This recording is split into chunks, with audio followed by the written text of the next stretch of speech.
Start the live stream now. I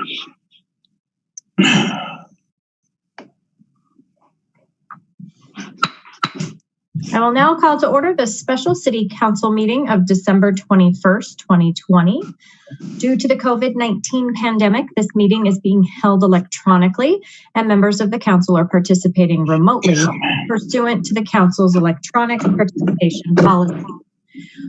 Public access to the meeting is available on the local government access channel 8 for Comcast and Xfinity subscribers and on the city's YouTube channel online.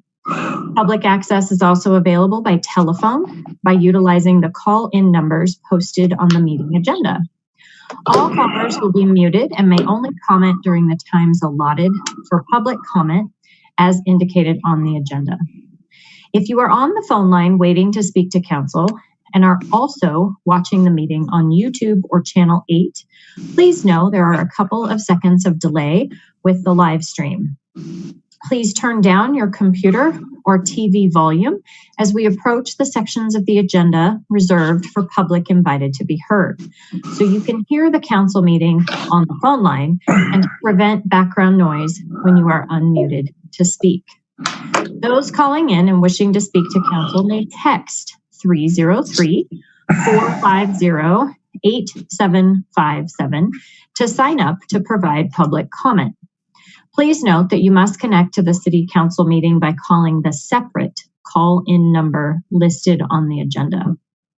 If you prefer to not text your name to the clerk, please speak up and indicate your desire to provide public comment when prompted at the appropriate times. Once you have been recognized, state your name and address and provide your comments to council. Thank you for following these directions and for maintaining meeting decorum tonight. Joanna, will you call the roll, please? Mayor Leidy? Here. Mayor Pro Tem Wilford? Here. Councilmember Witkovich? Here. Councilmember Peterson? Here. Councilmember Downing? Here. Councilmember Brown will be absent. Councilmember Goff? Here. Councilmember Duran Mullica? Here. Councilmember Escobar? Here. Thank you. I'm going to share my screen. Please stand as you are able and join me in the Pledge of Allegiance. Let me pull it up real fast.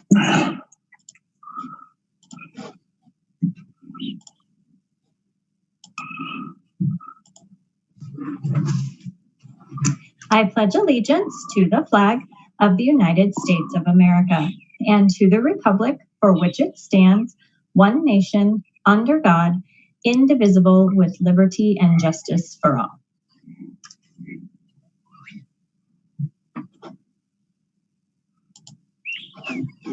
Ooh.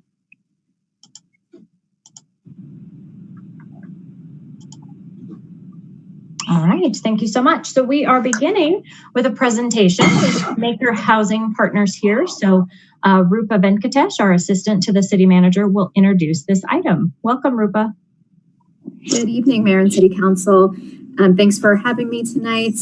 And we have Peter Lafari, who is the Director of Maker Housing, and Drew O'Connor, who's the Deputy Director of Maker Housing, here tonight to give Council an update on everything that's happened this year. And I just want to say on behalf of the City of Northglenn, thank you so much for your partnership this year, especially as we're trying to move to recovery with our COVID-19 pandemic. So with that, I will turn it over to Peter and Drew. Thank you, Rupa. And just to state for the record, Peter Lafari, Executive Director, Maker Housing Partners.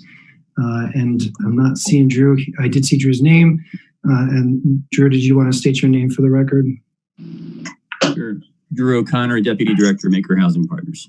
Excellent. Thank you, Drew. And thank you, City Council and staff and Mayor Leidy. Greatly appreciate the opportunity to come talk to you today. And we're going to move briskly through the most of the presentation. We just wanted to give a quick overview and introduction to staff and council members who might not be as familiar with Maker, who we are, why we exist, and what we look to accomplish. So you can see that in the presentation. And Rupa, if we could move to the second slide, that would be fantastic. All right, so, we are a public housing authority. We changed our name to spark a conversation with our members. We call clients, citizens, members, to connotate a real warm embrace of one another as opposed to more of a transactional nature.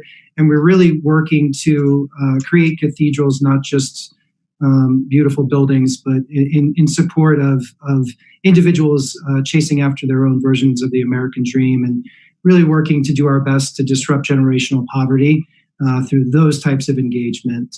We feel it's important, and if we can move to the next slide, to just quickly talk about our core beliefs. I won't go into each and every one of them, but they are our true north, our guiding principles, so that our 100 or so Maker employees can work in unison and in lockstep with similar behaviors and engagement for those that we exist to serve. We truly believe that poverty is systemic, that there are external factors that do not necessarily correlate to individual behaviors, but we're here at a situation, especially in reference to the affordable housing crisis, due to policy decisions that may have been well-intended at one point, but have left us in a significantly deficit-driven environment when it comes to available homes, when it comes to livable wages, and supports like the City Council, like you've provided in partnership with COVID-19 emergency rent response, I think is an example of the pentuplet opportunity for collaboration between a political subdivision like Maker Housing Partners and a government entity such as yourself. So we believe everyone deserves a home, and we are strong and engaged when it comes to diversion, inclusion, and belonging. We kind of call that a love and power dynamic, taken after the great words of Dr. King.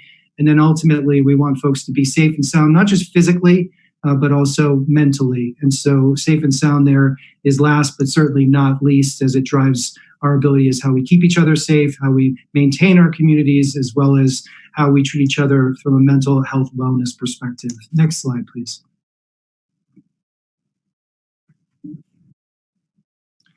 So quick overview of our impact, and if folks have an opportunity, we'd love for you to take a quick stroll through our annual report, which you can access through the link, or you can go to our website and access it there. We're member focused, as mentioned. We are a real estate engine with a anchor institution heart that exists to serve people. We are a full service owner, operator, developer. We own 15 communities and we operate them internally. And we have just under 1,700 apartment homes housing more than 3,500 residents, to include dependents. We are a high-performing housing authority when it comes to administering the voucher program, and those are some quick demographics for you there if you care to dive into that. All right, if we can move to the next slide. This is an overview of our mission in action, the area median income of who we serve. And you can see that the vast majority of those folks are between 50% of AMI and below. Family of four, give or take, in the greater Denver metro area is just shy of $100,000 as the 100% of area median income, which will give you some context for the pie chart you see here. Okay, next slide, please. We like to call our development socially responsible because we think about not just creating beautiful buildings that are informed by social determinants of health, but also in unison and in tandem with the communities that we serve. Below, you'll see Alto, which was the first transit-oriented development in Westminster. Sorry for the mouthful there. That's also our home office. And I think it just gives an example of the quality of craftsmanship and the attention to detail inside and out that has become our hallmark. We'd also like to extend, when the time allows, and in reference to COVID, an opportunity for anyone on City Council and staff to come and tour one of our communities with us. We'd love to be able to bring you, show you, answer questions, and get you to meet members of the Maker communities. If we could keep going there, that'd be great. Thank you.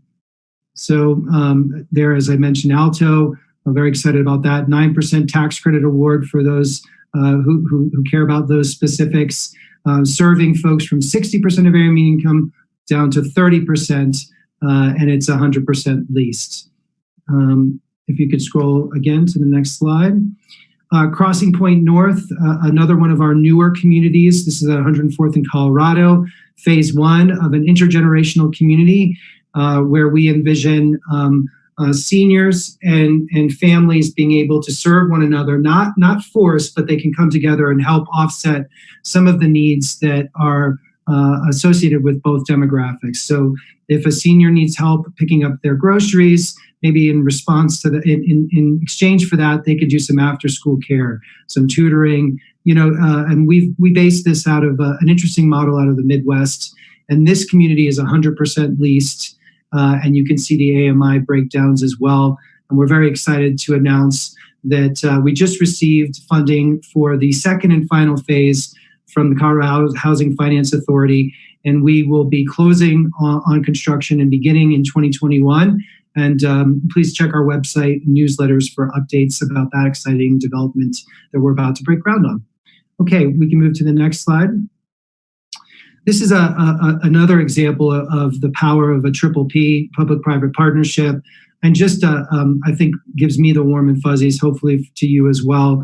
The Caraway was the previous Children and Family Services building where kiddos were placed into foster care, albeit necessary, but also a traumatic experience.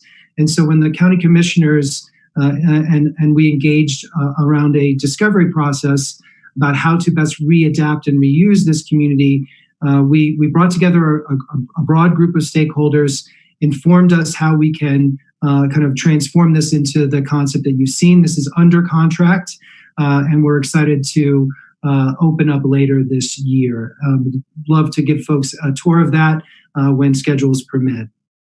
12 units out of the 116 homes will serve youth aging out of foster care, and we're supporting them through project-based Housing Choice Voucher Section 8 vouchers at those units so that those foster kiddos have some stability as they set up their adult lives and gain the independence of their own home. Okay, we'll go to the next slide. Family and Community Services. I'm gonna hand it over to Drew now, and Drew's gonna chat about our FCV folks, and then he'll also move into sharing a breakdown of our COVID-19 CARES allocation, administration, and our impact to date. Thank you. I appreciate your time, and Drew, I'll hand it over to you. Great, thanks, Peter. Next slide, please. So traditionally in housing authorities, the program is called Resident Services. We've renamed it Family and Community Vitality Program, be a little more ambitious about our outcomes. The base of our program really is community organizing and resource navigation. We've created a model where we're bringing our communities together to work together as neighbors to improve their community, and then also to be in communication with us about what their needs are and how we can support them. And so folks work together through our community organizing work. We have one community organizer on staff. We're bringing another one on staff in Q1 of next year. And then the second part of that is our resource navigation, where we seek to connect our members to the resources that they need in order to move forward. And so generally we create, and you can see the next bullet is the Resource Partnership Network. We created partnerships with a number of organizations like Senior Hub, Growing Home, ECPAC, Grow House for various kinds of services, Adams County Human Services programs.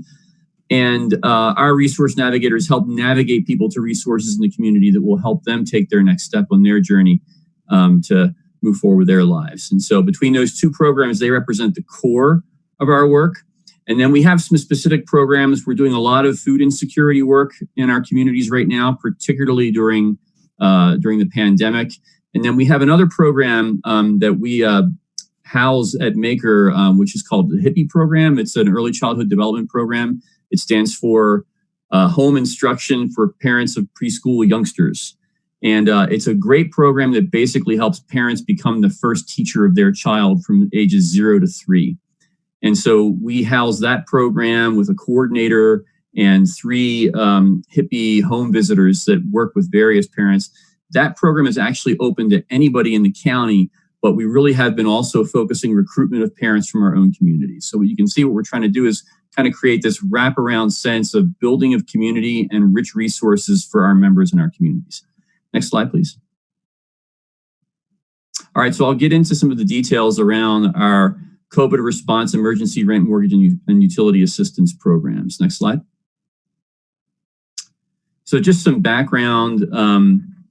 One of the first things that we did is, particularly when the CARES Act started to come into focus in July, early August, as municipalities in the county came to us and said, hey, we'd like you to use some of these dollars and put them through the rent, mortgage, and utility assistance program. We said, you know what, guys, we have to have one set of criteria that we're using across all communities, or we'll never be able to pull this off. And so it really kind of turned into a collaborative effort across all municipalities in the county so that we were doing this program together. Involved in this program, we had obviously the city of Northglenn, Commerce City, Adams County, Thornton, Westminster, and Federal Heights. We're all channeling CARES dollars through Maker for the purposes of rent, mortgage, and utility assistance.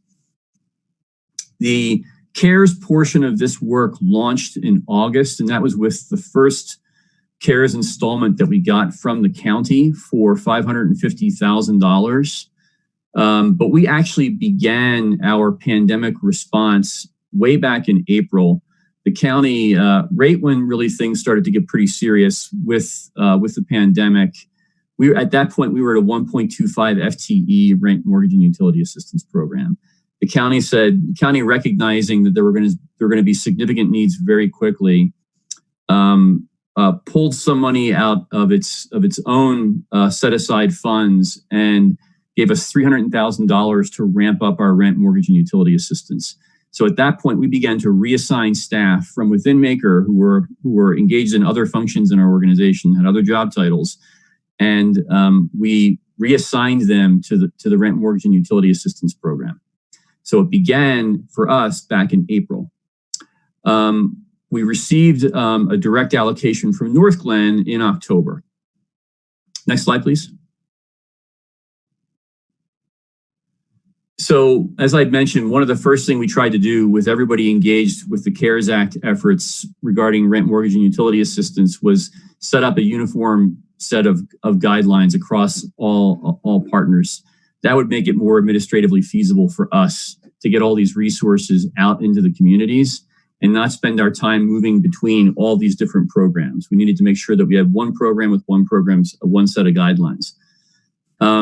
We embraced the COVID-19 informed HUD administrative guidelines for waivers. So the waivers gave us more flexibility in how we could utilize these dollars. And important, for instance, normally we would need to income qualify folks in a way where we would have to do some checking with employers about whether or not their stated income or date that they were laid off and those kinds of things were backed up by the employer. Instead, we used for various things, including employment, a self-attest portion of this, where we would simply allow the applicants to attest to their own economic situation and their own economic COVID impact.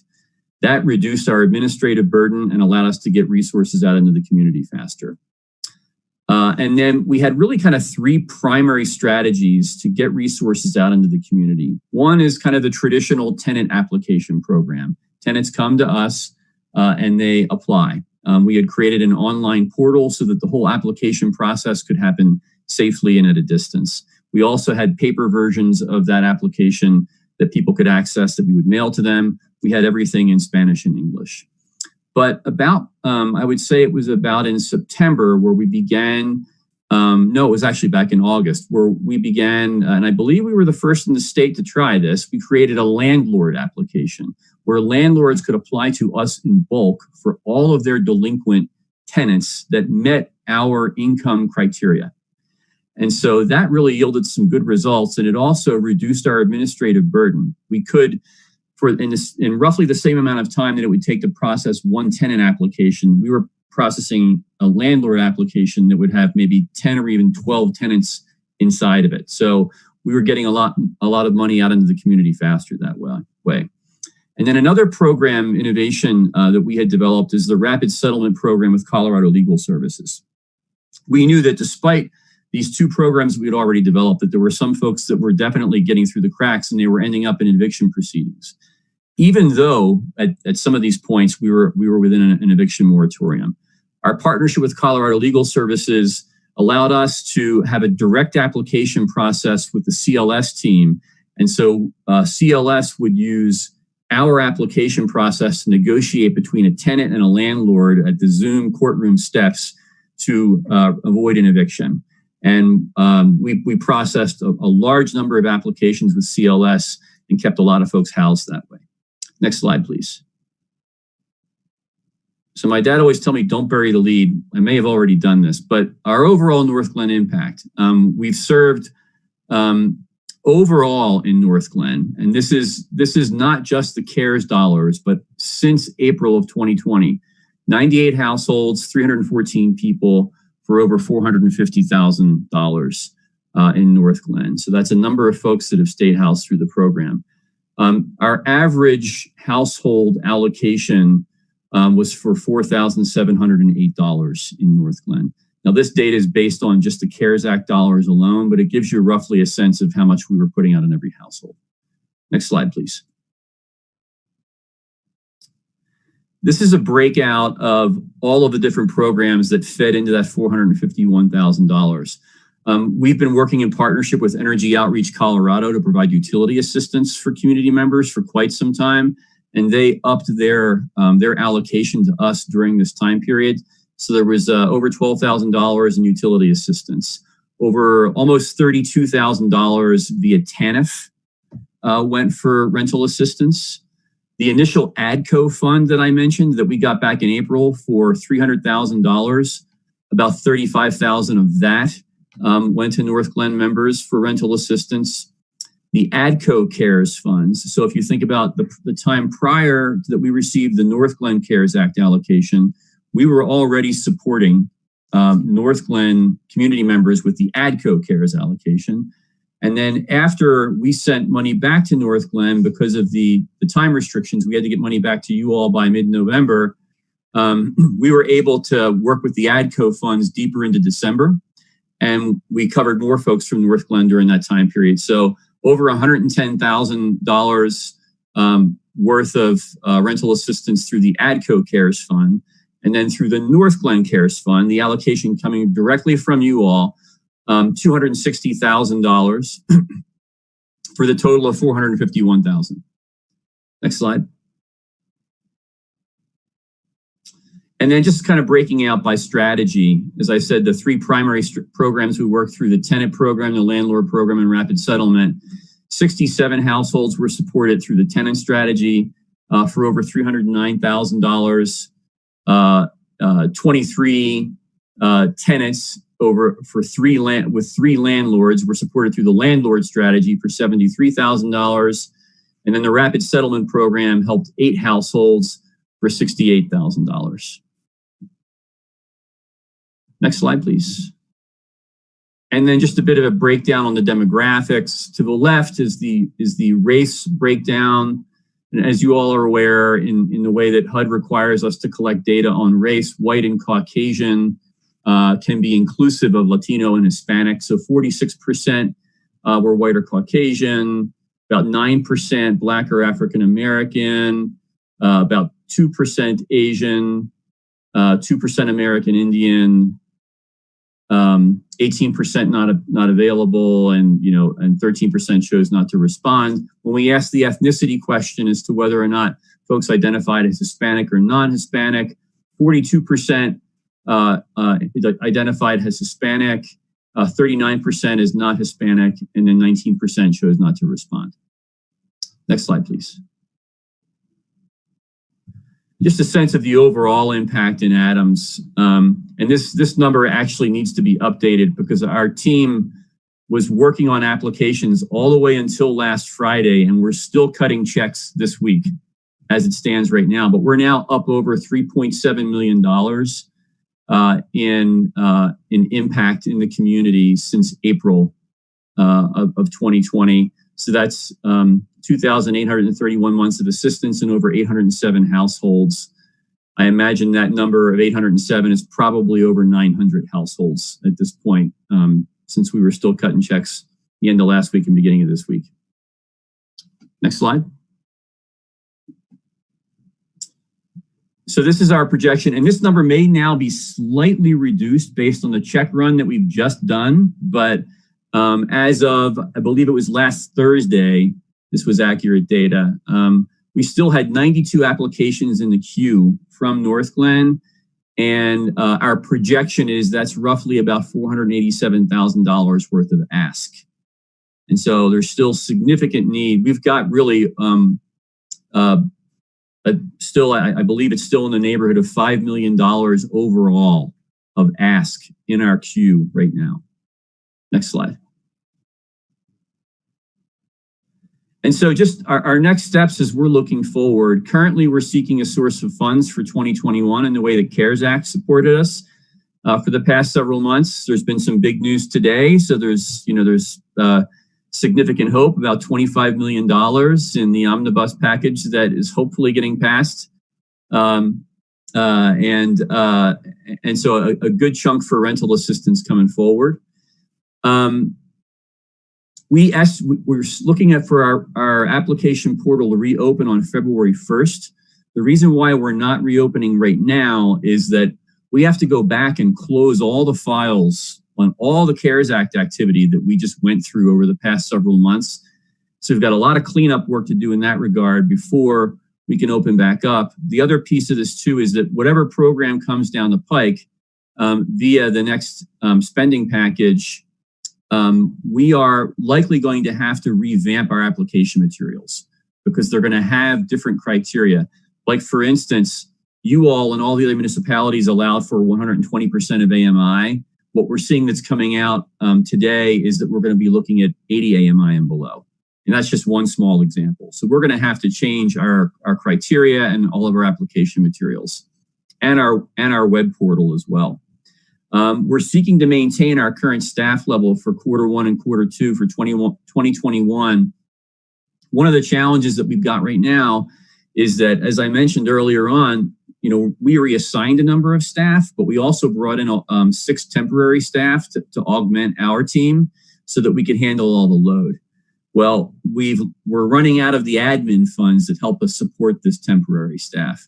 The county has stepped up to help us cover a bridge period of 2 months. And so we want to keep those temps on, and then hopefully the next spending package comes through and we can keep all those temps around as they're now very experienced in implementing the program. And then lastly, we're going to continue to advocate for policies to support tenants and landlords through the entire recovery. We've got to make sure that we've got a policy structure that supports our struggling tenants, our low-income community members, and our mom and pop landlords and other landlords as well that are operating as small businesses trying to get through this.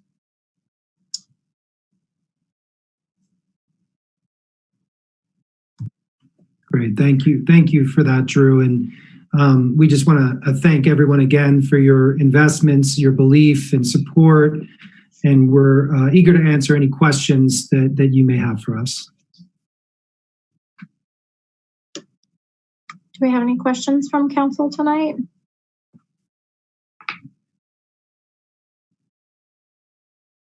Councilmember Mullica? I guess a quick question I have for you guys is, what are your plans moving forward with trying to support families as the eviction moratorium is lifted? Is there any role that you guys have in that, or anything you're planning to do to try and deal with the wave of evictions we might be seeing? Yeah, thank you, council member. Very relieved. Well, from day one, we've been working directly. We have a monthly call with our Department of Housing, Colorado Department of Housing and DOLA to kind of provide them real-time feedback. That's and what we've been seeing, and we continue that. So through that process, we've been advocating very aggressively as to the extreme concerns we have if the CDC moratorium expired and Governor Polis's executive order was not extended. We also have been working and continue to, in tandem with Adams County, we're going to continue our COVID-19 housing response and recovery effort through into 2021 to be able to collaborate and coordinate effectively and quickly to the greatest impact all the different funding streams, right? So this CARES Act funding that's been announced today and will be voted on tonight, as well as engaging the other nonprofit organizations that can get money and services directly to people in the most impactful way. Part of this was a deep, and the Rapid Settlement Program involves the 17th Judicial Court.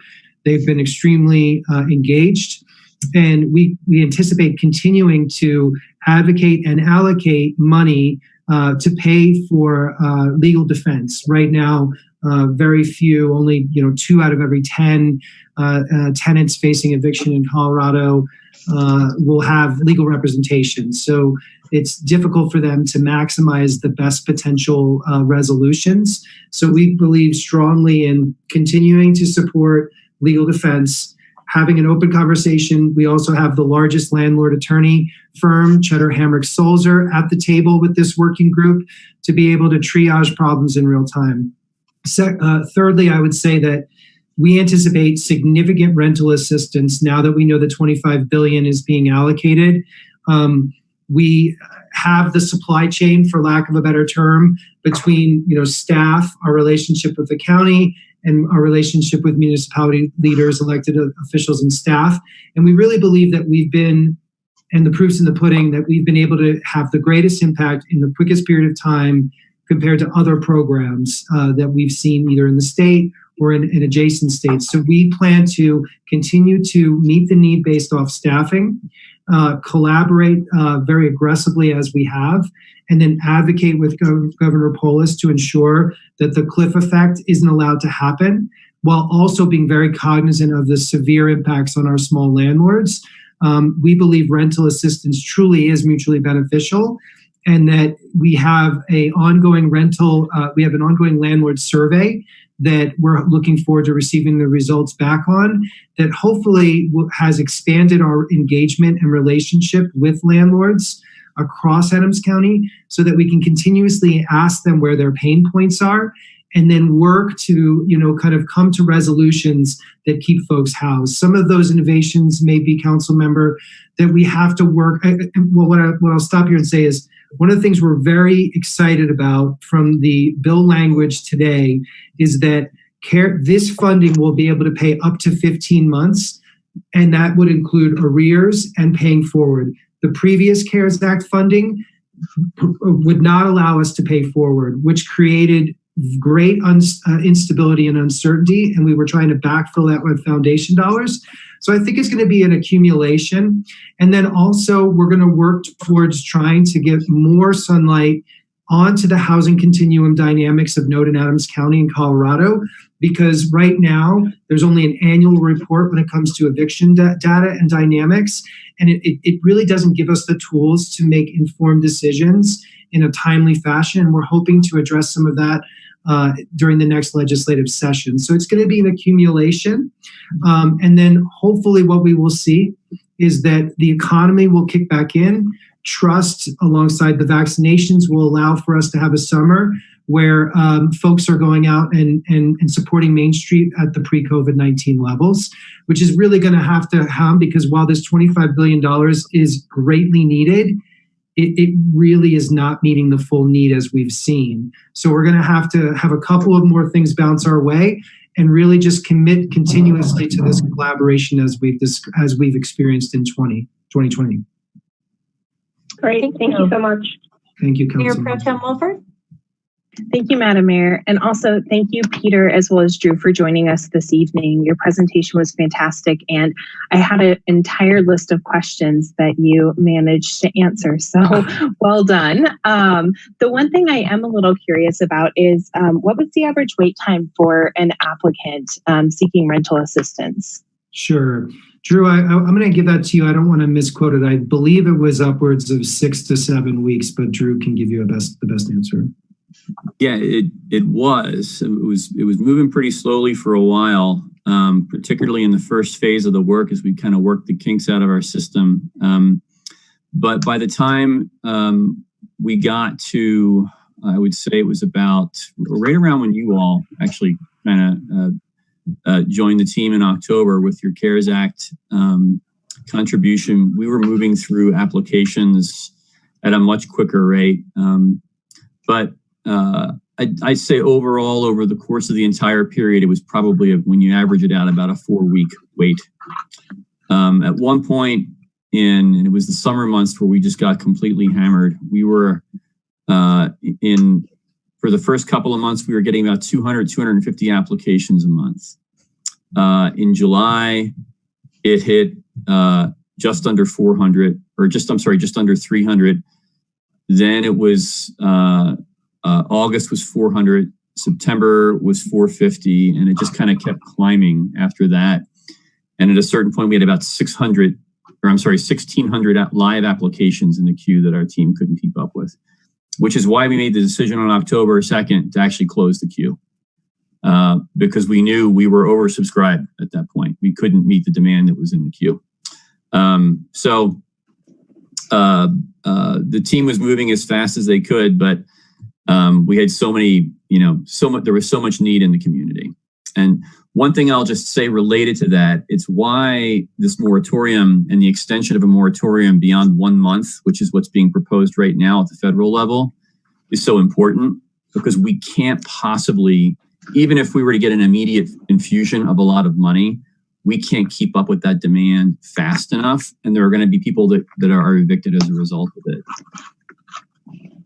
I'll also say, council member, what we've found was that, when we created what the state's version is called the property owner preservation, the POP program, that's the bulk landlord program. It took us a while. We had focus groups with small landlords, medium landlords, and large landlords, and partnered with the Apartment Association of Metro Denver, as well as Cheddar Hamrick Sulzer, to get the trust quotient where it needs to be. That took a few months for landlords to really believe that this was legit. Paying landlords in bulk does not exist in America at that point in time, let alone, and really, so we created a new trailblazing approach. So once we started to see a codification of trust that, Haymaker and the county are going to pay us, they're going to pay us in a timely fashion, we started to see the landlords start to embrace the program. And now at the state level, it's the most effective model and mechanism to getting more applications completed. Because before, in the summer, if a community had, let's say, 100 homes, apartment homes, and 10 of those tenants were delinquent, we would have to process 10 unique applications and contact that landlord 10 unique times.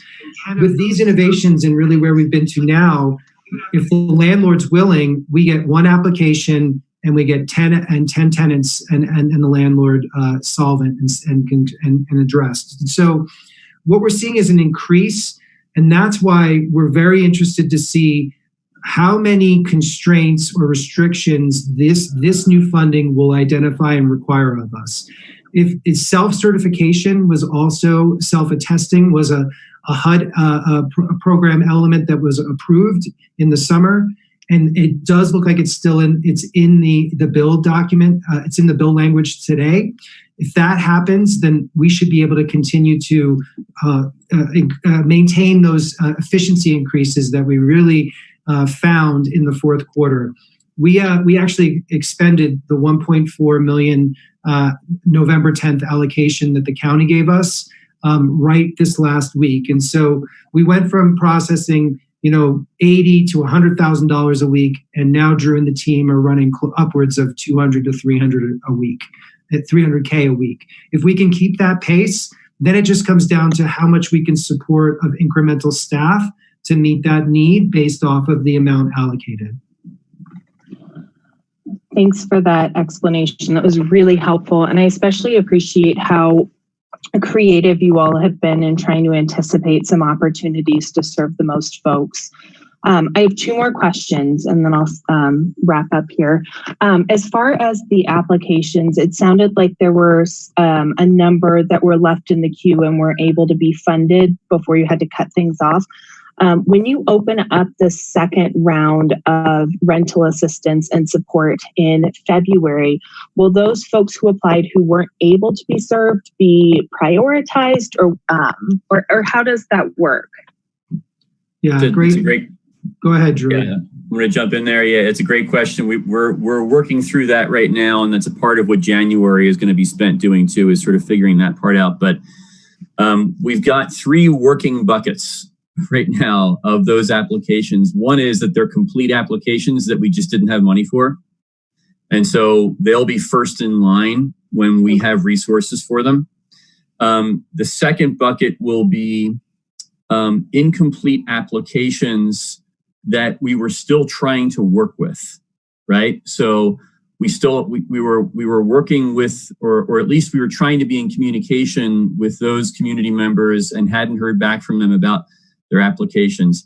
The last bucket are aged applications for whom we have contacted people at least 3 times and we have not heard back from them in order to complete their applications. And that bucket, we're going to give them another shot, but if we don't hear back from them, we're going to start to clean out those applications and move on and focus on the other ones. What folks are going to have to do, even as we give them preference in the queue, the program that we administer is going to be different based on the funding guidelines that come down. So we're going to have them reapply and help them work through it. That makes a lot of sense. And then my last question is, from your perspective, are there ways for us at the City of Northglenn to be even better partners perhaps than we are right now? Is there a way to grow our partnership? Drew, I'll just start off by saying that you've done everything within the tools that have been provided. And so, Rupa participating on the COVID-19 emergency response and recovery, City Manager Geyer meeting with Commissioner Henry and myself, I think that, and your embrace of these uniform administrative guidance have all been fantastic. And I would just anticipate similar synergies in the months ahead. And I just want to express our extreme appreciation for our collaboration. It's been fantastic, and we look to continue that and meet the needs of the citizens of Northglenn. Great. Thanks again, Peter and Drew. So Rupa, I did see your hand up. Were your questions answered as well? I was just going to mention we're expecting the federal government to pass an extension on the eviction moratorium, hopefully tonight, but Drew covered that. Okay. Yes, I between the questions that have been asked and your presentation, all of my questions were answered. So thank you. I appreciate you coming tonight and being here, and for the clarity around this program. So thank you. Thank you, everyone. Have a good evening. You too. Thank you. Bye everyone. Thank you. Okay, we're moving into public invited to be heard. This is an opportunity for public comment on any item not set for public hearing. Statements are limited to 5 minutes per speaker. Statements must be related to city business and limited to matters of community interest. Joanna, has anyone signed up to speak to council? Yes, we do have one individual on the phone line. His name is Chad Horrell, and I will unmute him now. So he should be ready to go if he's there. Yep. Hi, Chad. Thank you. Hello. Thank you very much. My name is Chad Horrell, and I'm actually here this evening representing DoorDash, commenting on the matter of third-party delivery commission regulations. Thank you to the City Clerk, Joanna Small, for engaging with us, and to Mayor Leidy and the Northglenn City Council for allowing the opportunity to testify. We understand the challenging time that restaurants are having during the ongoing pandemic. Because of this, we have made substantial investments into restaurants as well as our dashers to ensure that we all survive.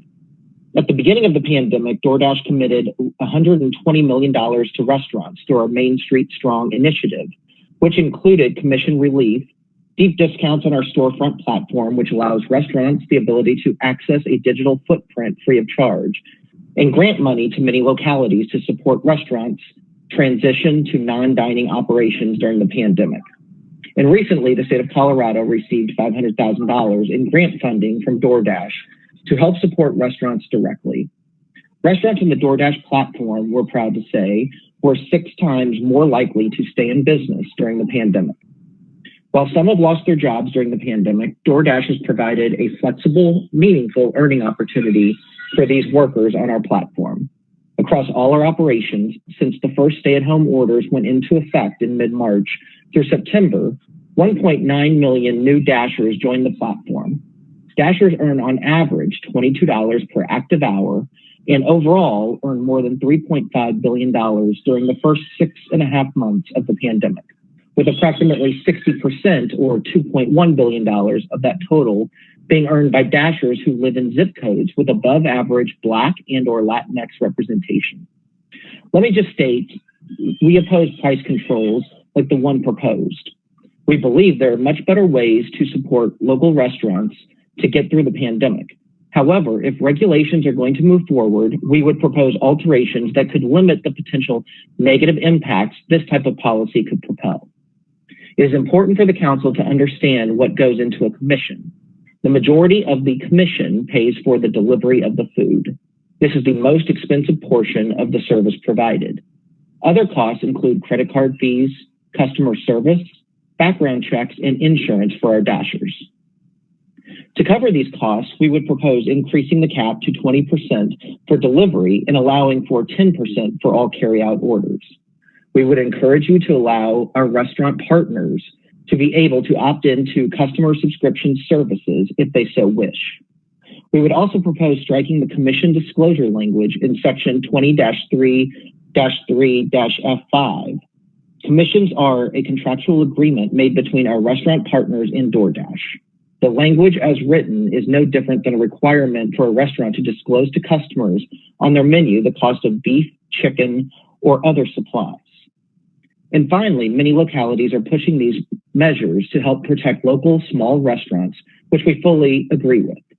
With this in mind, we believe it makes sense to apply such a measure specifically to the local restaurants by excluding restaurants with 10 or more locations in the state of Colorado. I believe these suggested amendments were shared with the entire council. Again, thank you for the opportunity to speak, and I'm happy to answer any questions.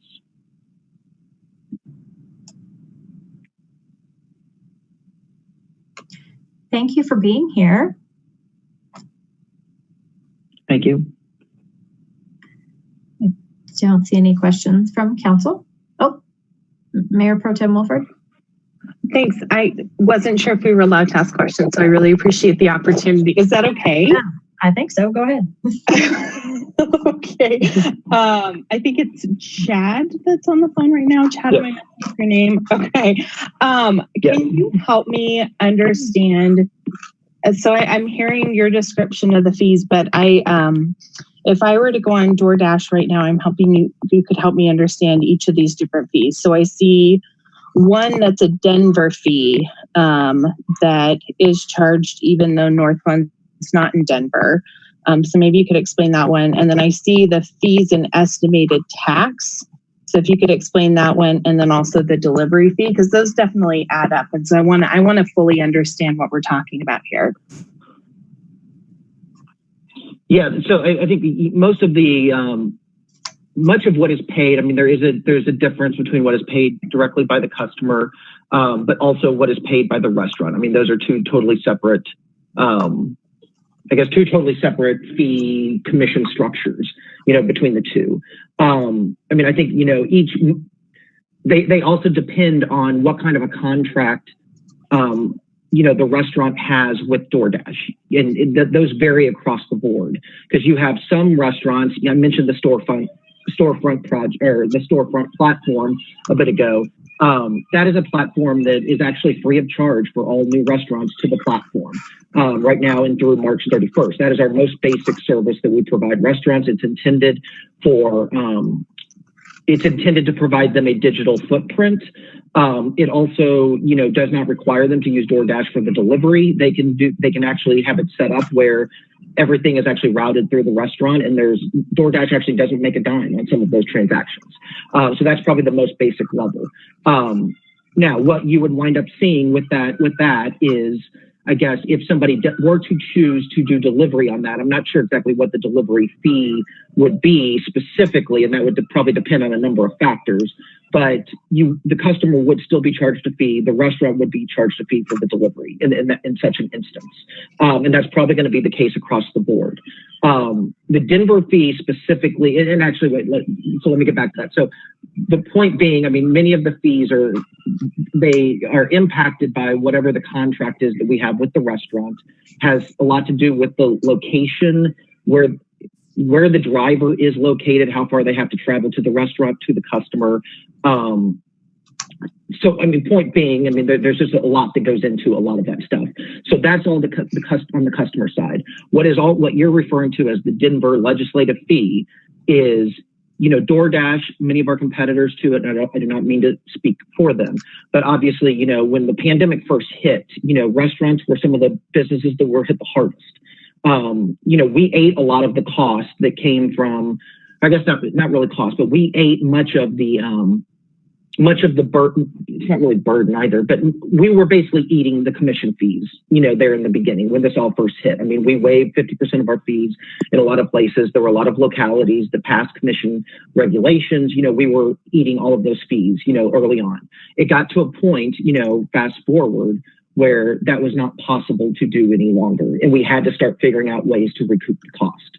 So what we basically have instituted is, depending on where the regulation is, where that cap is, instituting some sort of what would be a local fee. And obviously these are in local jurisdictions, but so it's going to vary from locality to locality to help try to recoup some of the cost based on the money lost from the regulation. I know that's a long-winded answer. It's a complicated issue. So, yeah, I appreciate that it's complicated. I still am not entirely sure why there's a Denver fee when Northglenn's not in Denver, let alone Denver County. So I guess we can just leave that one. But thank you for being here this evening. Thank you. Joanna, is there anyone else signed up for public comment? I don't have anybody who has signed up in advance. I do have one email that I was asked to read tonight, and I'm not sure if there's anybody waiting on the phone line to speak. Okay.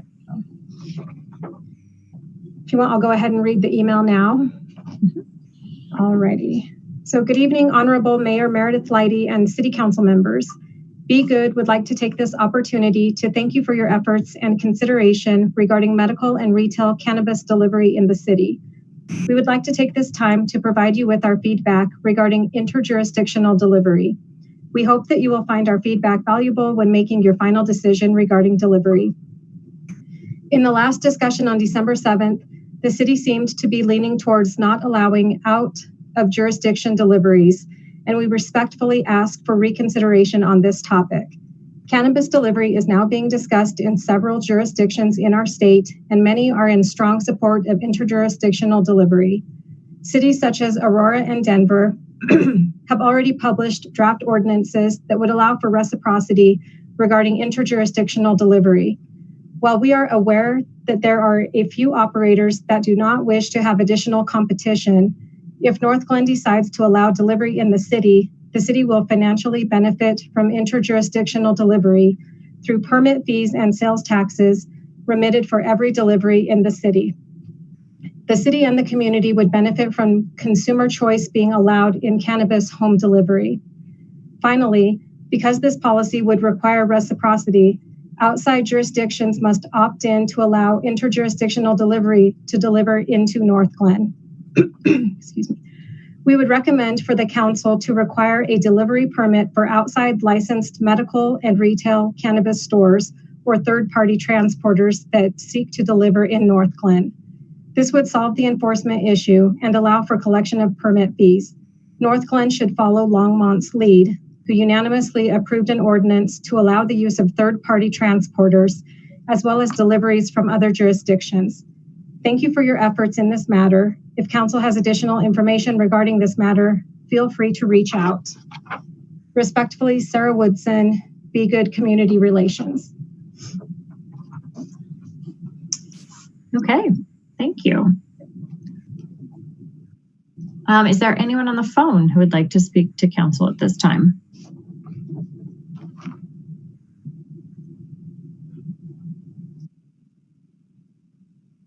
Okay, hearing nobody, we will move into communications. We will do Ward 1. Councilmember Peterson, how are you tonight? I'm wonderful, Mayor. Thanks very much. Let's see, for communications, I'm looking forward to attending the Northglenn police officers virtual swearing in ceremony tomorrow evening. And, it's certainly an important event for people that have come so far and done so much and dedicated so high. And so it's a privilege for, I think all of us were invited and asked, and I look forward to attending that tomorrow. Other than that, that's all from Lake Wobegon. Councilmember McDermott. Thank you. Nothing for me tonight, Mayor. Thank you. Councilmember Downing. Nothing for me either. Thank you. Councilmember Malika.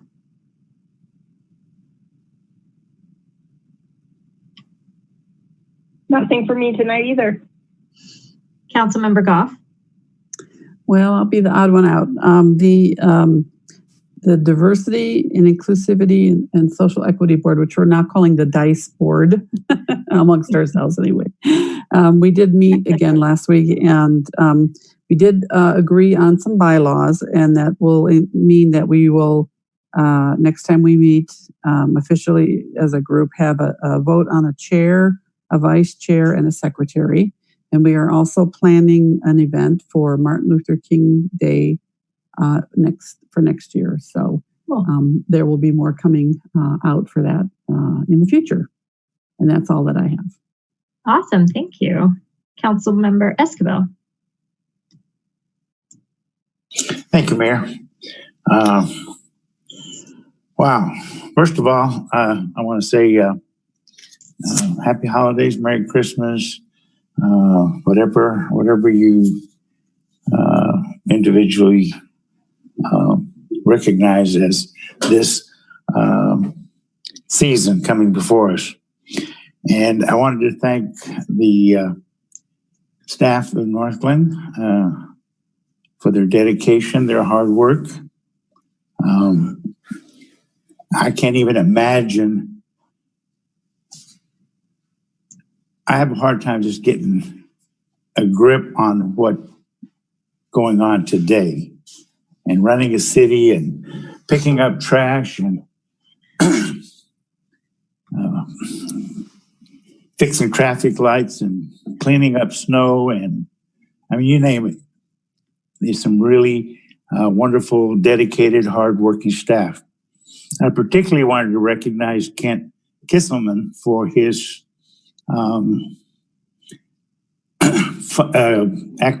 acquiring the funding for the bridge repair over Community Drive. That's a lot of money. That's a lot of money. And, Kent's just one person who does this. Rupa does this, Heather does this, Brooke does this. They all do this.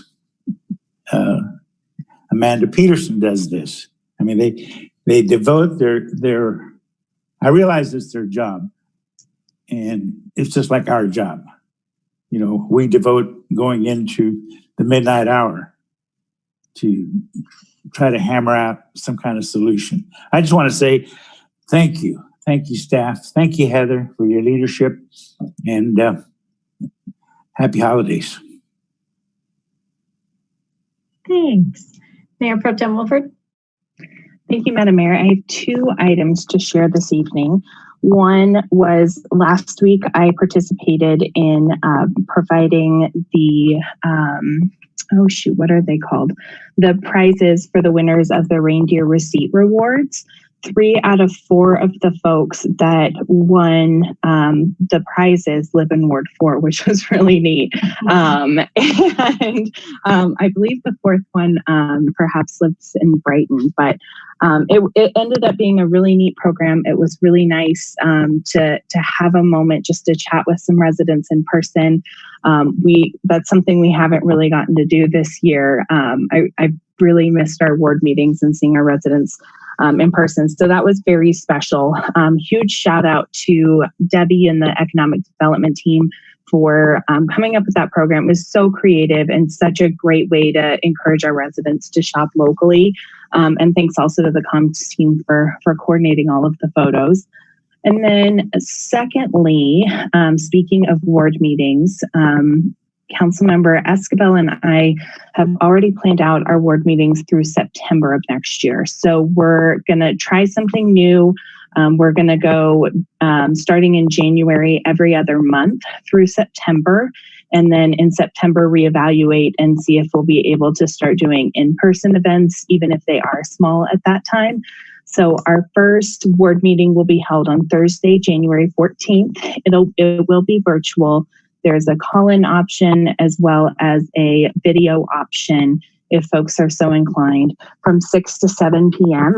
And the primary topic that's up for discussion at that ward meeting is the possibility of marijuana delivery. And we just really want to get some good feedback from our residents, hear their concerns, hear what they like about the program, etc. So I'll be excited to share that with y'all. And then moving ahead, our future ward meetings will be held Thursday, March 11th, Thursday, May 13th, Thursday, July 8th, and Thursday, September 9th, all from 6 to 7 p.m. Thank you so much. I think I'm going to start going first. You guys take all the good stuff. Councilmember Escobar, I just want to echo everything that you said. Huge appreciation to our staff. And also, happy holidays. Happy winter solstice today. I always look forward to this because now the days get incrementally longer starting tomorrow. So that'll be great. And I was only able to attend one of the award presentations with our Mayor Pro Tem, but it was such a treat, not only to see people live and in person, but to connect and hear their stories. And it was very, very heartwarming. And we definitely were able to bless some families this year. So that is fantastic. Couple, just meetings, if it was the Metro Mayor's Caucus or Executive Committee for AC Rep. It's such a great organization and it has a new name. And so one of the presenters called it ACREP and he was quickly corrected. We don't want that to turn into something that we say too quickly. So it's AC Rep, and it is an awesome group of people supporting our businesses in Adams County. So I am happy to serve on that committee. So yes, just as we head into the season, we do have some meetings that we will not have. And so I wish all of you a lovely holiday season and Happy New Year. And I can't wait to see you again later on. We will finish up tonight, but I hope you all get some relaxing quality time. All right. City Manager Geyer. Thank you, Mayor Lighty. I'd like to provide council with an update on our city holiday giving. The city provided gift cards to 47 families to help make their holiday season much brighter. Most of the families received either 2 or 3 for the larger families, the $100 gift cards either to Safeway or to Walmart. As council approved, we used the $10,000 in funding that council had allocated. We did not use the additional 5 that council provided as an option. The giving program provided 5 vanfuls of food to the Northglenn Food Bank. And many of the new toys were donated by city employees, local businesses, and Gethsemane Lutheran School.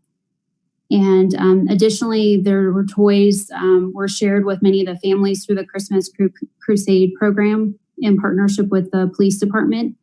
I do want to share with council that one of our regional partners, Town of Bennett, had shared that one of their local partners was not able to move forward with the holiday giving program that they had partnered on in the past. So I connected the town manager with Chief May.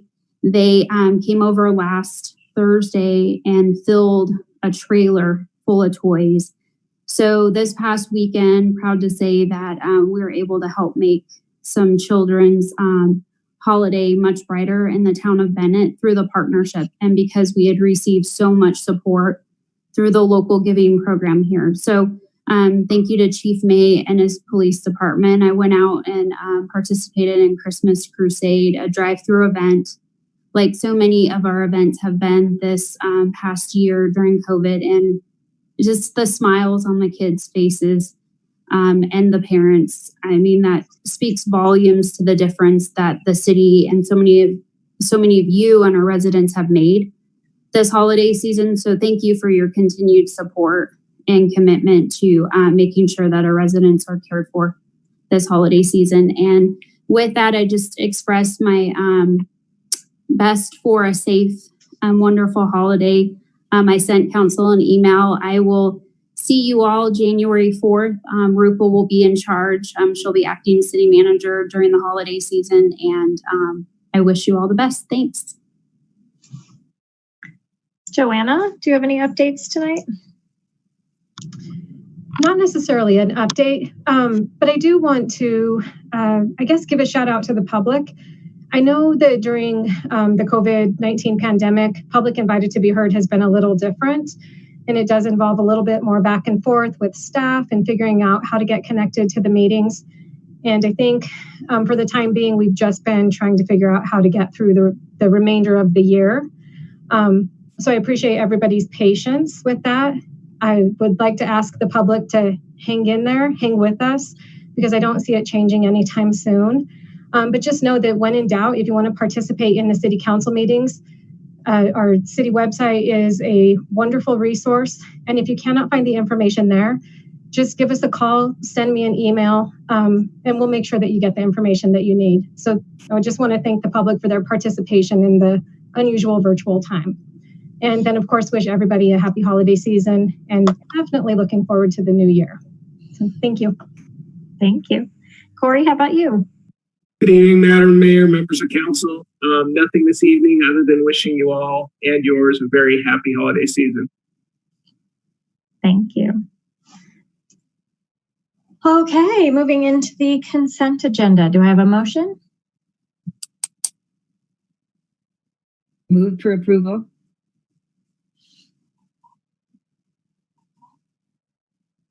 Second. Okay, Joanna, will you call the vote, please?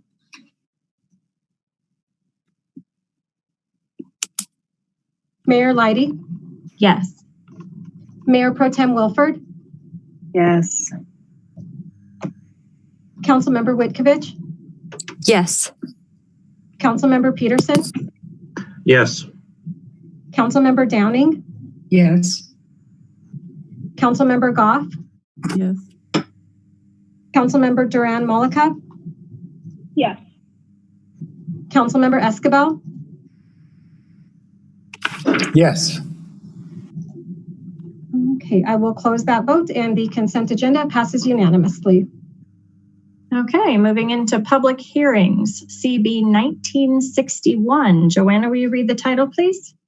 A bill for a special ordinance authorizing the issuance and sale by the City of Northglenn, Colorado, acting by and through its wastewater enterprise of wastewater revenue bonds, Series 2021, in an aggregate principal amount of not to exceed $27 million for the purpose of financing in whole or in part the cost of constructing, equipping, and installing certain capital improvements to the city's wastewater system operated by the enterprise, pledging certain funds and revenues of the enterprise to the payment of such bonds, prescribing the form of such bonds, authorizing officials of the city to take all action necessary to carry out the transactions contemplated hereby and related matters. Joanna, could you read that title again, please? Cannot. Totally kidding. I will now open the public hearing on CB 1961. Did we have any comments received prior to the meeting, or has anyone signed up to speak? I did not receive any comments prior to the meeting. I'm not sure if there's anybody on the phone line who would like to speak. Okay. Is there anyone on the phone who would like to speak either for or against CB 1961?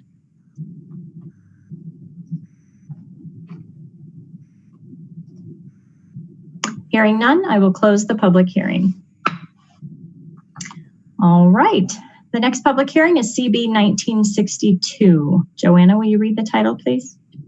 A bill for a special ordinance amending the 2020 budget, recognizing revenues and appropriating expenditures by supplemental appropriation for the payment of the costs and expenses of the municipal government, agencies, and offices of the City of Northglenn, Colorado for the fiscal year beginning January 1, 2020. I will now open the public hearing on CB 1962. Joanna, do we have any comments prior to the meeting? I did not receive any comments. Okay.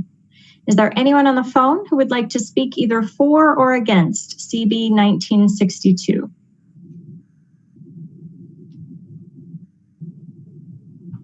Hearing none, I will close the public hearing. All right, next one, CB 1963. Joanna, will you read the title, please? A bill for an ordinance amending Article 2 of Chapter 18 of the Northglenn Municipal Code regarding the Northglenn Liquor Licensing Authority. I will now open the public hearing on CB 1963. Did we have any comments received prior to the meeting? No comments were received prior. Is there anyone on the phone who would like to speak either for or against CB 1963?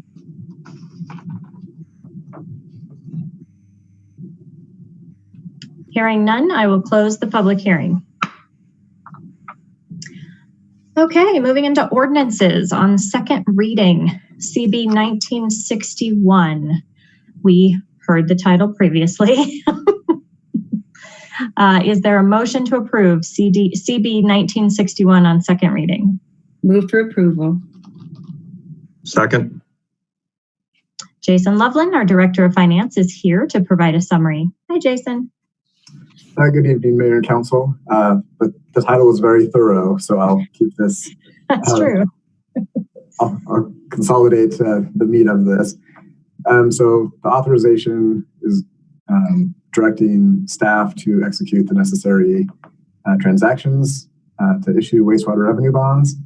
The biggest piece, I think, here is the parameters of the ordinance, which include not to exceed $27 million of principal, 30-year maturity, and then a net effective interest rate not exceeding 4.5%.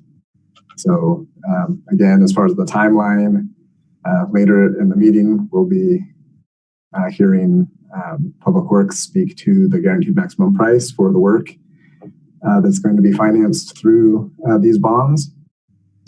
And we'll look to do the sale at the end of January, maybe the first week of February.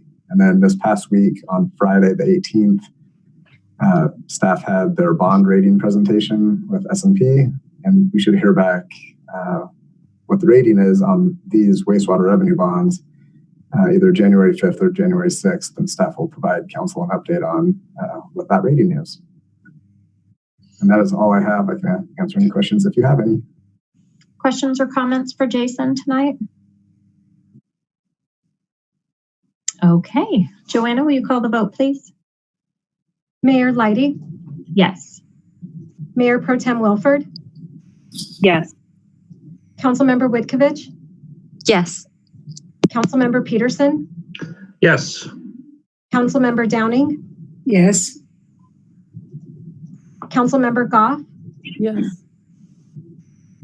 Councilmember Duran Malika? Yes. Councilmember Escobar? Yes. I will close that vote, and CB 1961 on second reading passes unanimously. Okay, CB 1963, the Liquor Licensing Authority Amendments. We heard the lengthy title. Is there a motion to approve on second reading? Move for approval.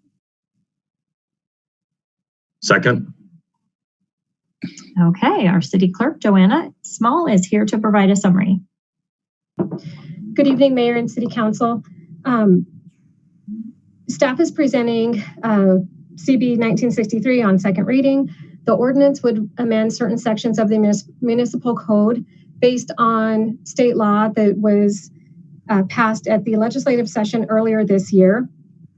Two of the bills are Senate Bill 20-110 regarding fines for violations. So specifically, the proposed ordinance would allow the local liquor licensing authority to impose a fine for a violation without also imposing a suspension or revocation of the license.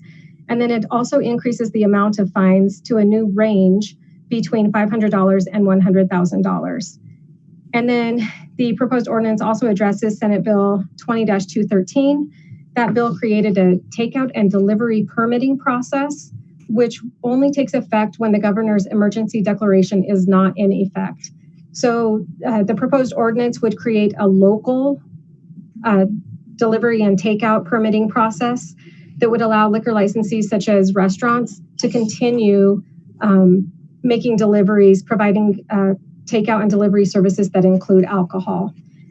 So I want to mention that the Northglenn Liquor Licensing Authority considered the draft of the proposed ordinance at their meeting on November 16th of this year, and they passed a resolution to recommend council approval of the proposed ordinance. And I am happy to answer any questions.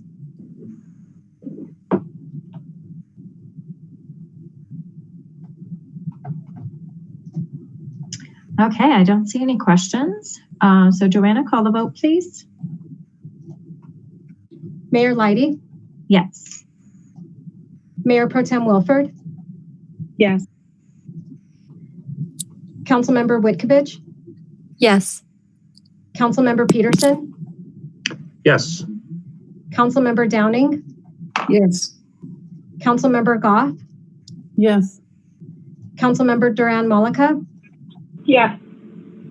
Councilmember Escabel? Yes. I will close that vote, and CB 1963 on second reading passes unanimously. And I just quick, yes. I'm going to give a shout out to Councilmember Downing, who pointed out that I skipped one. I was scrolling and I went right past it, so I apologize. We're going to back up to CB 1962, the supplemental appropriation. Is there a motion to approve on second reading? Move for approval. Second. Second. All right. Jason, would you like to summarize for us? Sure. This supplemental appropriation will recognize the remaining revenues and expenditures from the CARES Act allocation that the city received from the county. It will set the general fund amended budget to revenues of $32,302,485 and general fund expenditures amended budget to $34,505,229. Okay, any questions or discussion for Jason on this one? Okay, seeing none, please call the vote. Mayor Leidy? Yes. Mayor Pro Tem Wilford? Yes. Councilmember Whitkovich? Yes. Councilmember Peterson? Yes. Councilmember Downing? Yes. Councilmember Goff? Yes. Councilmember Duran Malika? Yes. Councilmember Escabel? Yes. I will close that vote, and CB 1962 on second reading passes unanimously. Excellent. Okay. Moving into ordinances. This is an emergency ordinance, CB 1964. Joanna, will you read the title, please? A bill for an emergency ordinance to add a new Article 3 to Chapter 20 of the Northglenn Municipal Code regarding third-party food delivery platform fees. Move for approval. Second. Okay, City Attorney Corey Hoffman will provide a summary of this item. Good evening, Madam Mayor, members of council.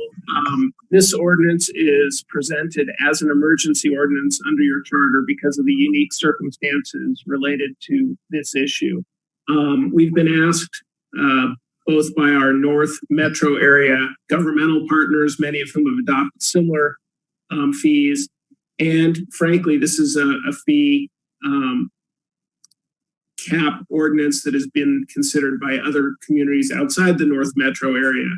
The provisions in Northglenn's proposed ordinance are consistent with those in Denver, in Broomfield, in Aurora, in Commerce City, the other communities that are looking at this. There's really two components. One is the cap on delivery fees, and the other is a disclosure piece. And frankly, I think Mayor Pro Tem Wilford's question probably was the best evidence, if you will, of the need for disclosure, because there are a whole host of fees. DoorDash in particular has actually imposed fees to offset some of the delivery cap fees in other communities. And I think we now see that perhaps it's inadvertently, Denver's ordinance is already being imposed on Northglenn, perhaps. And I would point out that I received the same email from Mr. Harrell that I think council may have received with some suggested revisions. At this point, I would recommend against considering those revisions. This is, again, consistent with the other delivery fee cap ordinances that are being adopted across the metro area. By its own terms, this ordinance will expire unless it's extended at the end of March, and we can certainly continue the conversation as we learn more. And if this needs some tweaks, we can certainly look at tweaking it, but my recommendation would be to approve as presented. Any questions for Corey? Any discussion on this item? Mayor Pro Tem Wilford? Thank you, Madam Mayor. I was trying to find the raise my hand button. Corey, is there anything that we can do about the fees that are Denver based but are being levied on our residents?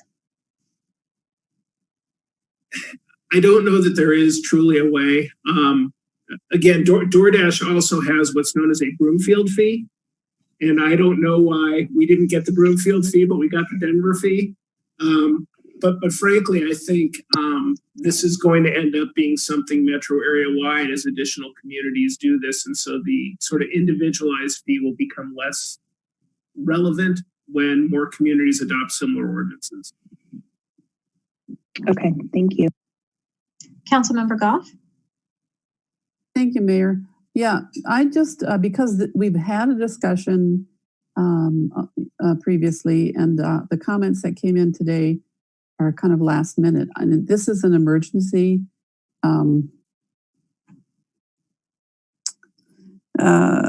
ordinance. I'm sorry, I guess I'm already at Christmas vacation.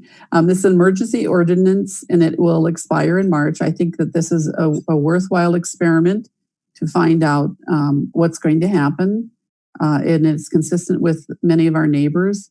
I don't see any need to change anything about it at this point. And in March, we can see, what the fallout was, if there is any, and make changes then. So I'm all for passing it as is. I agree. I was somewhat disappointed in the answer to Mayor Pro Tem's question earlier, because I felt like it became more ambiguous and we got less clarity through the answer. And there were a lot of phrases like, oh, well, there's just a lot of fees. Oh, there's, it covers multitude of things. We need specifics. And so I would encourage, if DoorDash is still listening, or any of the other companies that are listed in the ordinance, in the meantime, bring us some specifics. I support fully passing it as a temporary piece right now. But bring us those specifics. Let us know, how this changed your life. Let us bring us the data, because I'm open to the conversation. I just felt like we weren't given enough clarity tonight. So that would be my feedback for that. Does anybody else want to weigh in? Councilmember Peterson? I think it's important in terms of looking at the packet. Like the idea, and I like that it's of a limited scope, right? That sunsets at the end of March of next year. And I think that's important for all of us to take a look at what's working well, what's maybe not working as well as possible. And as the mayor said, to kind of look at the data in terms of how this is affecting things, including from our restaurants. One thing that I want to be really aware of, and one of the reasons why I support this, and this is to protect the wages for the drivers, or as we're called, the dashers, right, for the brand name. I think it's very, very important, and I'm not suggesting that businesses do this routinely or anything, but I want to really, really make sure that those things and those fees, that we do have this. I think it's item C on page 4 that prevents drivers from being hurt by this, and the businesses taking any sort of retroactive funds from that of the driver's wages. And I think that's an essential part of this, and I wholly support it for that reason.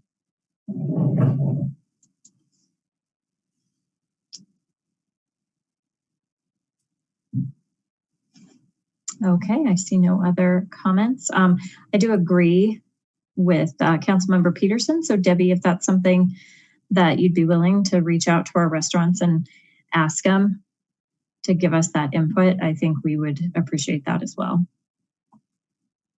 Thank you for being here. I saw you pop in. Okay, all right. Joanna, will you call the vote, please? Mayor Lighty? Yes. Mayor Pro Tem Wilford? Councilmember Witkovich? Yes. Councilmember Peterson? Yes. Councilmember Downing? Yes. Councilmember Goff? Yes. Councilmember Duran Malika? Yes. Councilmember Escabel? Yes. I will close that vote, and CB 1964 on first and final reading passes unanimously. Thank you. All right, resolutions, CR 186. Joanna, will you read the title, please? A resolution approving addendum number 1 to the professional services agreement between the City of Northglenn and Cumming Management Group Incorporated for program and project management services for the implementation of Phase 2 of the Civic Center Master Plan. Move for approval. Second. Second. Awesome. Brooks Vaboda. I always say it's a tongue twister some days. I'm so sorry.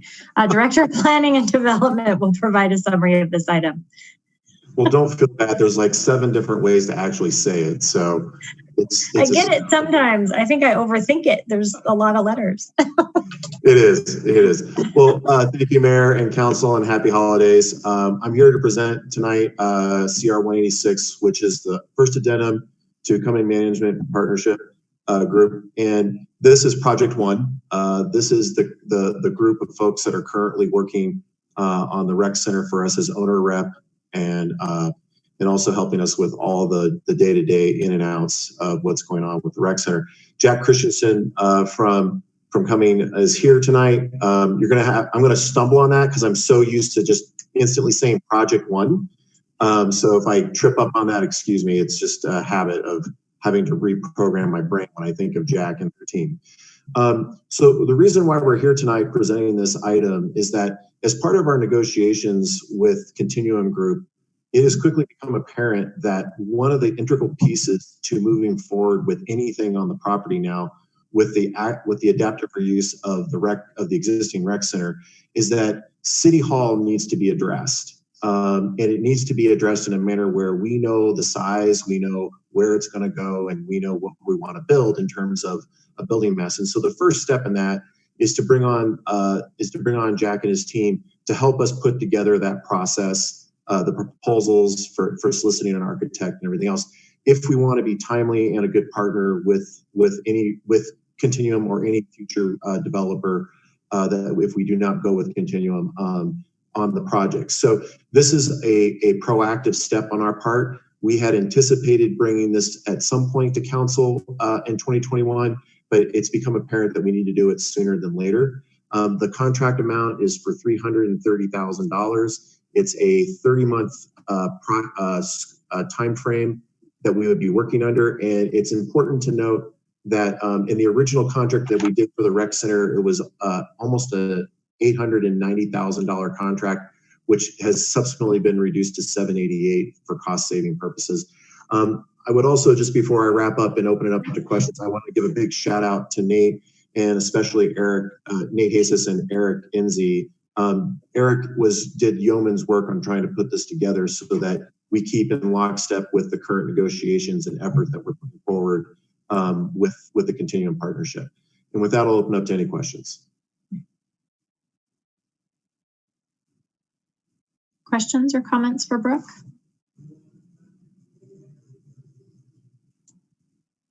Okay, well, thank you for your presentation. Joanna, will you call the vote, please? Mayor Leidy? Yes. Mayor Pro Tem Wilford? Yes. Councilmember Whitkovich? Yes. Councilmember Peterson? Yes. Councilmember Downing? Yes. Councilmember Goff? Yes. Councilmember Duran Malika? Yes. Councilmember Escabel? Yes. I will close that vote, and CR 186 passes unanimously. Okay, CR 187. Joanna, will you read the title, please? A resolution approving amendment number 1 to the contract between the City of Northglenn and J.R. Filank Construction Company Incorporated for the Lift Station A replacement project. Move for approval. Second. Okay, Kent Kisselman, our Director of Public Works, is here to provide a summary. Hi, Kent. Hi, good evening, Mayor, Council. Okay, so Lift Station A has been around since the early 80s. It's our most critical lift station in the city and pumps the waste from our city 8 miles to the north to our wastewater treatment plant. Over the last several years, pumps have failed. They've been difficult to maintain. Currently, we have 4 pumps, but really only 1 works properly, and the rest are solely used as backups. There's been safety concerns for the staff entering the lift station and trying to maintain the out-of-date infrastructure. The concrete in the wet well is also falling off the walls. So with that, we're proposing a new lift station. And the new lift station will consist of 2 rectangular wet wells with 4 new submersible pumps. And the existing overflow structure that we currently have will continue to be used. The new electrical building will be fabricated off-site and brought in as a complete unit. We previously entered into a contract with Filank to complete the design, and those plans are at 95% complete. And as previously mentioned, Filank has an office here in Northglenn. The amendment is for a guaranteed maximum price to construct the new lift station, including potential owner changes in the amount of $10,159,842. And staff is seeking approval of the amendment as proposed, and I can answer any questions.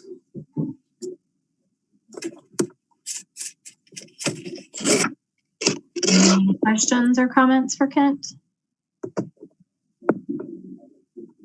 Councilmember Peterson?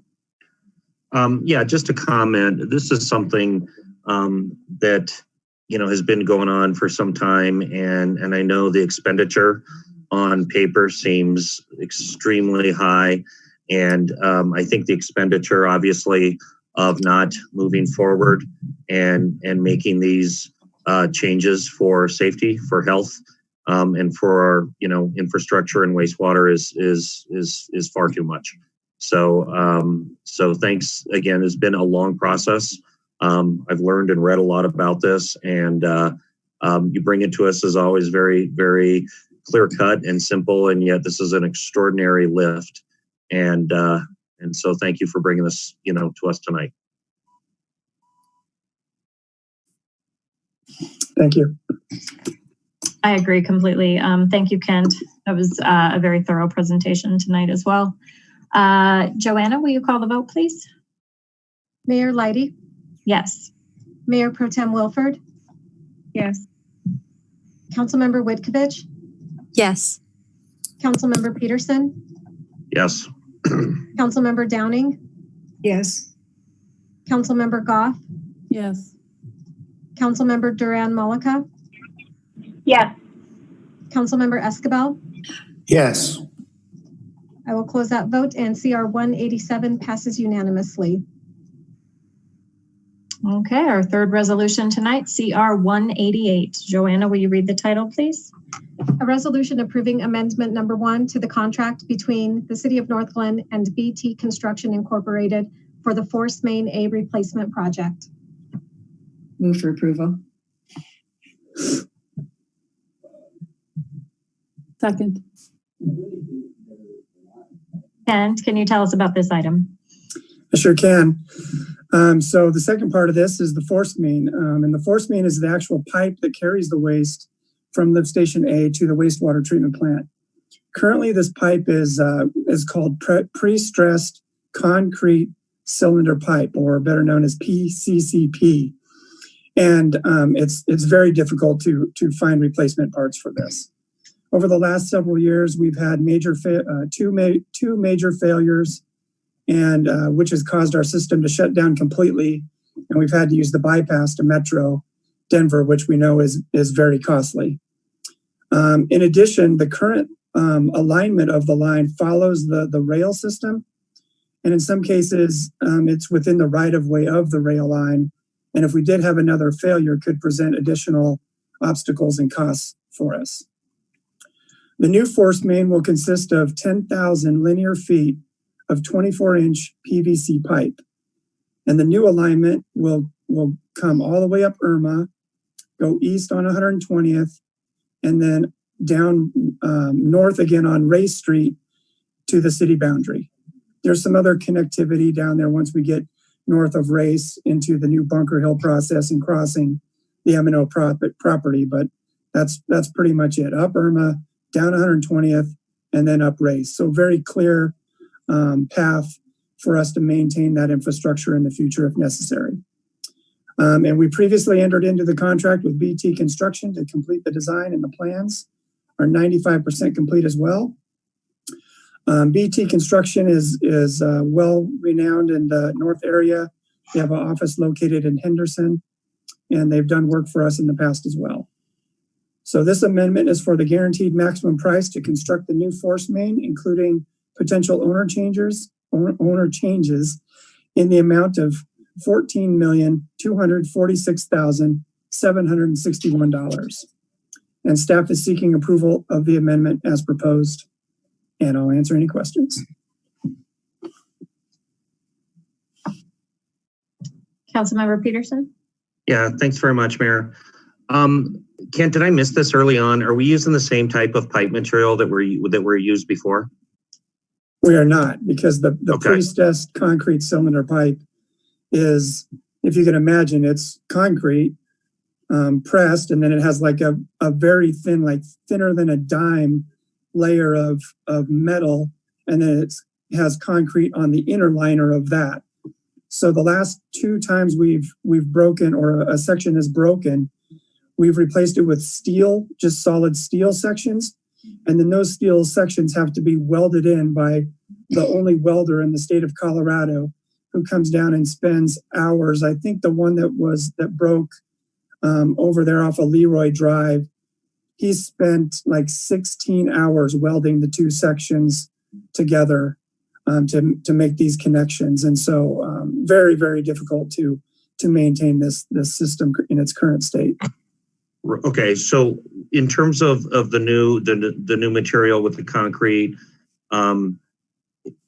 what about the replacement parts? Hoping we don't need this right away for this. Is this something that we can anticipate that there's going to be the same sort of shortage or scarcity or limited supply if and when future repairs become necessary?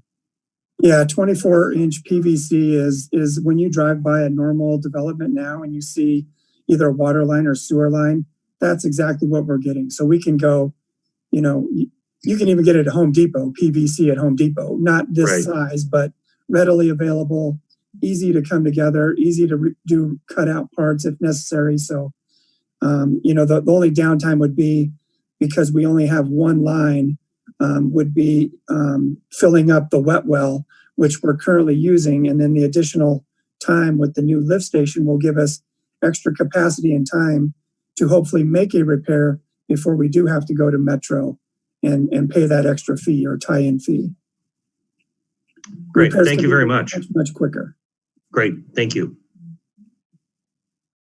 Councilmember Goff? Thank you, Mayor. And this question I have might be something that will come out a little bit later, but I'm just kind of curious.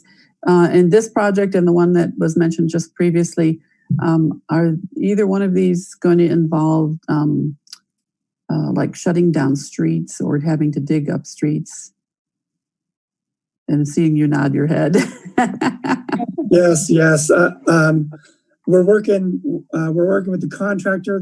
Both FELONC and BT have their own communications department, and they're already beginning that work with Diana for communications. But yes, Irma, from 112th, where the lift station is now, all the way to 120th will be impacted. So we're working on plans to lessen that impact, notifications early, get in and out. But yes, I don't think roads will be completely shut down, because the pipe will go on either one side of the road or the other.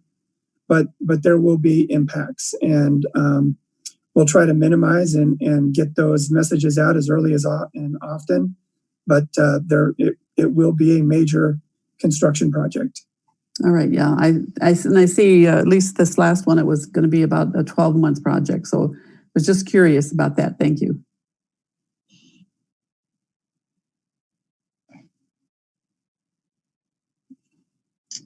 All right, thank you so much. Joanna, will you call the vote, please? Mayor Leidy? Yes. Mayor Pro Tem Wilford? Yes. Councilmember Whitkovich? Yes. Councilmember Peterson? Yes. Councilmember Downing? Yes. Councilmember Goff? Yes. Councilmember Duran Malika? Yes. Councilmember Escabel? Yes. I will close that vote, and CR 188 passes unanimously. Thank you. Happy holidays. Thanks, Kent. You too. Bye. Okay. Public invited to be heard. This is an opportunity for public comment. Statements are limited to 3 minutes per speaker, and they must be related to an item previously addressed by council during the meeting. Is there anyone on the phone who would like to speak to council at this time?